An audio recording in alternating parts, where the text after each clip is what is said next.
Saya berbicara dengan Bung Hoiril Anam, Komisioner Komnas HAM yang selama ini memantau dan ikut serta dalam kasus tewasnya Brigadir Joshua. Anda tadi juga mengatakan meskipun tidak ingin exact bahwa waktu kejadian di rumah dinas itu hanya sekitar di bawah 10 menit.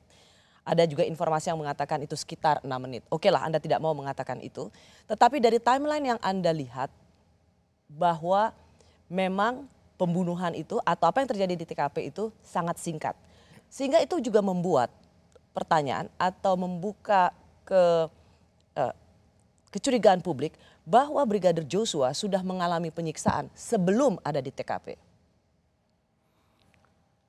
Yang persis adalah memang 1631 masih hidup. Jarak rumah di titik 1631 itu dengan TKP sangat pendek. Aktivitasnya juga bisa kita ukur pendek. Itu satu hal. Ya, hal yang lain adalah CCTV. Ada timeline waktunya. Nah, yang juga kami sandingkan dengan semua timeline itu adalah komunikasi pertama. Ya, teman-teman kepolisian dengan Reza, adiknya almarhum Joshua yang juga kebetulan polisi. Itu juga satu titik. Apa hubungannya dengan adiknya almarhum? Apa hubungannya komunikasi? Kan yang saya tanyakan bahwa itu begitu singkat. Sehingga orang melihat, oh sebelum dari situ pasti sudah ada tindakan penyiksaan. Hanya tinggal dimatikan di TKP.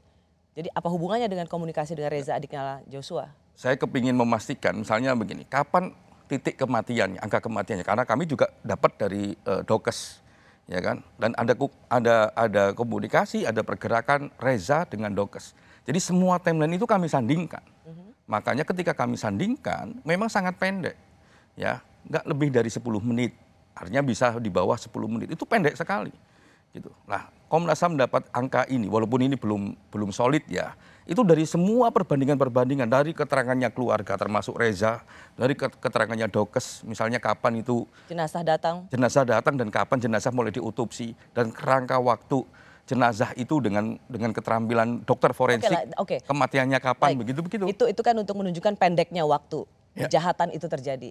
Tapi yang menjadi pertanyaan saya, bagaimana Anda bisa memastikan atau menjawab kecurigaan publik bahwa sebelum datang ke TKP sesungguhnya Joshua sudah disiksa atau ada peluang untuk mendapat perlakuan abusive?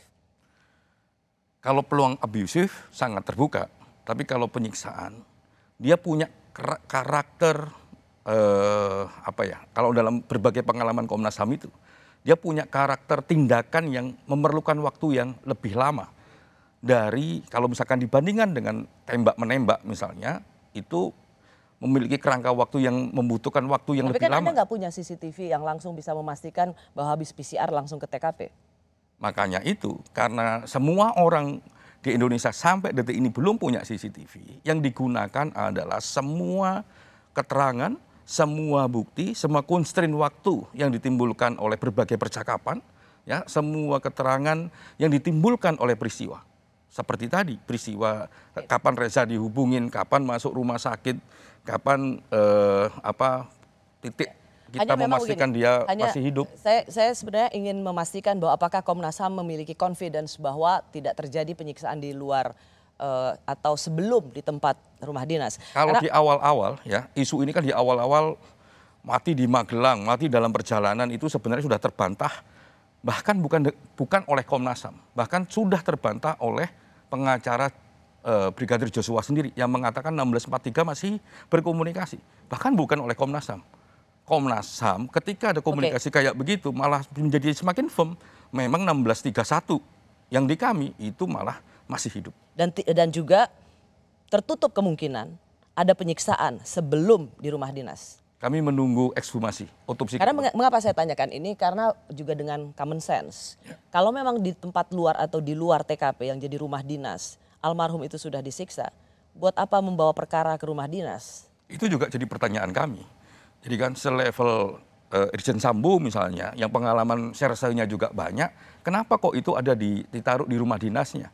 Yang membawa semua perhatian publik juga di rumahnya.